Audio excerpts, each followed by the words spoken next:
And in our last video, we looked at the origins of PPV and also the definitions of it and why people get involved in PPV. For this video, we'd like to look at the how. We'd like to look at how people can incorporate PPV into their research cycle, all the way from setting the agenda through to the dissemination of the results. So on the current slide that we're showing right now, we have a number of regions and a number of parts of the study where patients have been found to kind of improve outputs and to be able to kind of, improve the studies themselves. But this is very dependent on what study you're doing, what patient group you're accessing, and, how and where they can add value.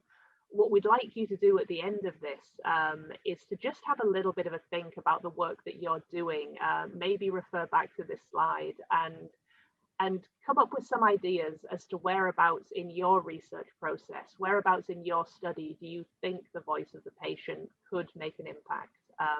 And to help you do that, we're just going to go into a small number of examples now, one from before, one from during, and one from after the study. But we'd love you to think about this, and it will be something that we'll be discussing in the live session. So the first one is about looking at PPV in agenda setting. And this was a great project that we ran a couple of years ago with researchers who are looking at autism genomics in Trinity College. So one of the researchers, Lorna Lopez, she had applied for a small grant in order to run an agenda setting process. And it was very straightforward in a lot of ways that we started the process by some of the researchers themselves presenting on autism genomics, what it is, how it works, and also somebody with autism speaking about his experience of having autism and also then becoming an autism researcher. And then the second half of the activity was running what's called a conversation cafe, which is also sometimes called a world cafe or a global cafe, where the groups are all split into tables of maybe 8 or 9 people with a facilitator at each table, and that there is a guided conversation. And from that, then the kinds of priorities people have start to emerge as each table feeds back the kinds of conversation that they're having. So if you take a look at the video, it gives you a good idea of how that works, and also how it's kind of enjoyable and fun and exciting thing to do as well, and was hugely beneficial and exciting and interesting to the people who got involved. Yeah, and I can only echo that. I have been involved in a study looking at big data and how patient public involvement and why it's important when we're looking at big data, definitely medical records where these can be accessed without patient consent. And what role patient public involvement must play in that, and what we need to tell people about it, because it's quite a difficult area. Another thing that we've provided you with on Canvas is the James Lind priorities. So this is what's called a priority setting partnership, and this is working with a number of people living with dementia and their carers. And from this, a number of priorities have come out for research from a patient or a carer's perspective. Now, you don't have to read the whole document unless you really want to. It is interesting, but it is very dense. But we'd love if you could have a look at the priorities that have come out of this and have a think about them. So quickly moving on to the middle part of a study. So where now, let's say you have a clinical trial running and you're looking to recruit a number of patients. Now, I've touched on this earlier that, members of the public can benefit a lot from being involved in research, but at the same time, this is quite an altruistic act. They're giving you their time and they're giving you their data. There's a lot involved in this for them. So recruitment can be quite a difficult process. A recruit needs to actively choose to take part in your study. And many people are going from zero to research participant. They may know nothing about research. They may have had quite a recent diagnosis. And they really have to be brought up to speed as to what the research is. Why are we researching this condition? Where are we at the moment? What is this specific study talking about? They might know very little. And it will take a lot of work before they maybe say, well, oh, actually, yes, that's something I want to be involved in, or no, that's not something I want to be involved in. So having worked in an active research centre, I understand how hard it can be to recruit to projects. And I've got an interview, which I hope you can watch after this, with one of my colleagues from that centre, speaking specifically about things that can make this easier or harder. So she's one of these people, absolutely lovely lady, who's on the front line all the time, and she is there talking to patients. And we always call this a contact support, because it's almost impossible to send someone a study information sheet after a diagnosis and for them to then get back to you and say, oh, that sounds interesting, I'd like to do it. You kind of have to speak to people. But one of the reasons that's so important is often these study information sheets don't really help the recruitment process. Sometimes they maybe haven't been developed by talking to members of the public. They might be complicated. They might use terminology that even we'd have to look up, you know, someone who isn't in that discipline. They might be very long and confusing. So Anita will mention in her video that for her, good advertising, good patient information just makes it so much easier, because there's less that she has to physically explain to people, and they can actually understand it from the patient information sheet. I think it's also important to consider when you're looking at the protocol for your study, because obviously you will want to get a lot of information from all the individuals who you're recruiting to your trial. You might want a lumbar puncture, you might want memory tests, you might want blood works as well. There's a lot you might require, but at the same time, these are individuals with their own lives and their own priorities who are choosing to take part in your studies. So there's always a balancing act over recruiting more individuals and getting more data, I think. And I think it can be very beneficial to have members of the public involved in those discussions quite early on about your protocol and about how that might practically impact on individuals' lives, because it will probably affect your recruitment further down the line. So I definitely recommend you watch Anita's video, because she puts this much better than I do. But I really, having worked in research recruitment, I really do see the benefit of involving members of the public when you're developing a protocol and when you're developing patient-facing literature. It's just indispensable. Which leads us very nicely on to the third example, which is about using PPV as a way of communicating findings and disseminating findings. And we had the good fortune to work with a PPV contributor, a woman called Maylin Yap, who is a woman who has Down syndrome. And she looked at the findings over a 10-year period from the Intellectual Disability Supplement to the Irish Longitudinal Survey on Aging, IDS tilde. And what she did was extracted things from that were relevant to her in terms of messages that she felt people with an intellectual disability ought to know about aging, about how they can grow older in an active and a participatory way.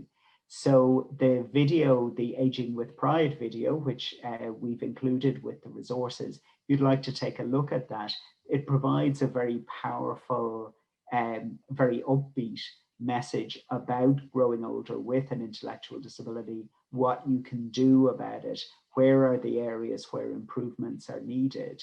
And also, you know, it's fun. Again, it's that thing, it's actually a fun thing to do. It's a fun thing to watch. We created a workbook to go with it that people could actually track their own health and track getting involved in other activities as well to go with it. So again, it's just another very useful example of how you can use PPV activities as a way of really bringing your research findings to life. You know what? Thank you for mentioning that, Michael. I think we should have mentioned this earlier, but this process can be a lot of fun and it can be so addictive. So having said that, I've come from that very bench science background, you know, electrophysiology rooms with no windows, smelling of mouse wee and generally not seeing people most of the day, to working quite heavily with members of the public. I utterly love it. And I feel like it just really it expands my understanding, but at the same time, it's just something I enjoy and I would never look away from now. Any research I will do in the future, I will definitely look for where members of the public will add value to this and how I can work with them, because it's just such an amazing experience.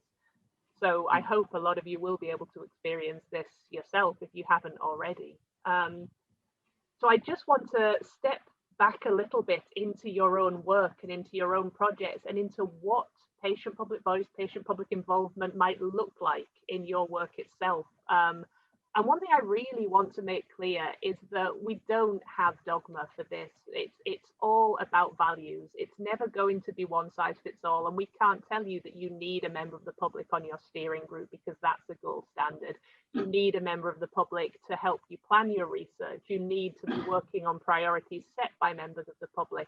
I think it's very much about where can someone add value to my project? How can we build this in? What resources do we have available? And how are they valued in that process? And the one thing we just really want to avoid is this tick box mentality, which does occur occasionally, where you're just presenting your work to a member of the public, expecting them to say a yes or no on it. I suppose that I can appreciate that for a lot of researchers, you're coming from a perspective where you're working with very rigorous protocols. And it's very clear to you what you need to do at every stage of that protocol. It's very clear to you what's included and what's excluded. And that process is very step by step with very little by way of uncertainty. PPV is not that. PPV is not amenable to protocols. It is a real human interaction, and it's a little bit messy because it's a real human interaction. And what we're trying to do is we're trying to say that this is part of the research cycle. This is not part of your research protocol. It's not part of specifically part of your study. It is an opportunity to bring other perspectives in order to look at those, but that like I said, it's different from the work that you're doing when you're developing your research protocol, but that it's providing something that is hopefully helpful to you as a researcher and is helpful to your research process. So it is, because it's a human process and because you're working with other people, it is values driven. So you have to really consider the values. So here are some values I think that will be useful for you to keep in mind in terms of the work that you're doing. Yeah, so we're going to run through a number of values that we think are very important for you to maintain when you're looking at patient public involvement. And this means that, as Michael was saying, no matter where members of the public are involved in your study, as long as you're following a set of values, then you're probably going to be doing this well. So the first one we're going to jump into is what I'm going to call active involvement.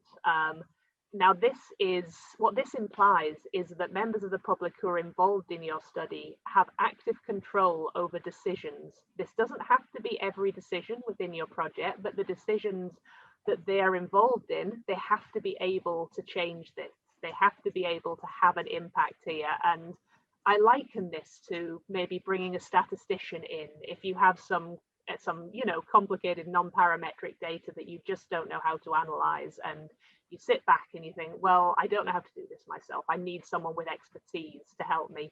You'd say, well, let's get a statistician. Statistician would come in and they would help you with that. They would advise you and you would take on board what they were saying. And this is similar to working with a member of the public. You may have a protocol that you're unsure whether you'll be able to recruit to. Is this too much of a burden that we're adding to people? What do we think?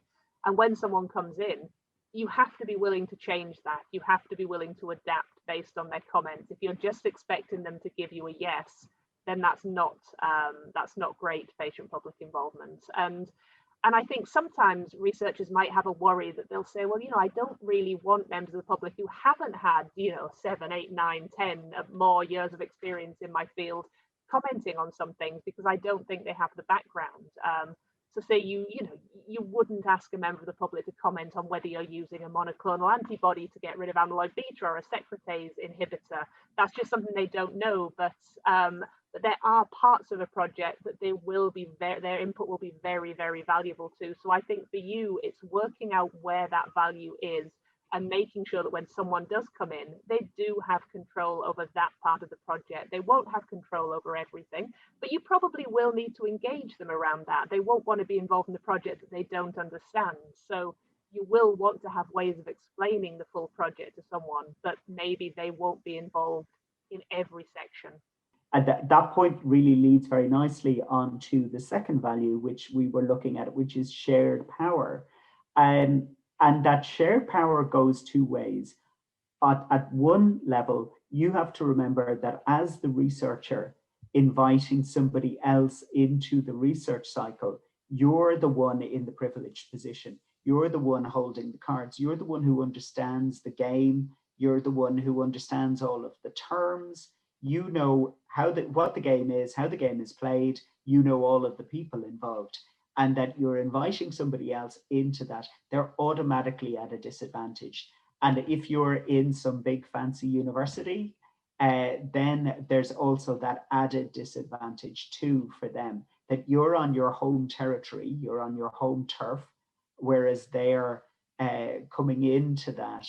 And so they're really adrift in terms of all kinds of power that you hold. Now, the flip side to that is that sometimes academics think, oh, well, if this is proper PPV, I then have to hand over all of my power over to the public and patient representatives or contributors that I'm working with. And that's not the case either.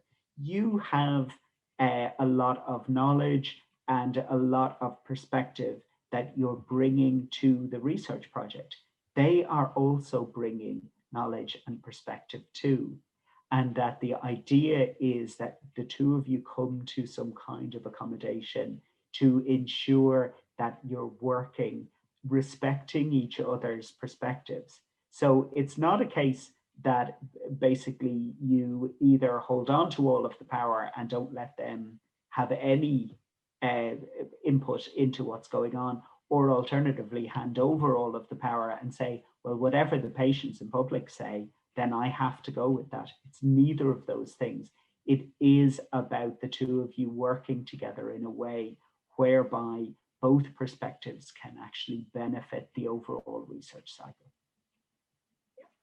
And I mean, we've planned these slides wonderfully, haven't we? I think that leads in beautifully to our next slide, which is support to thrive.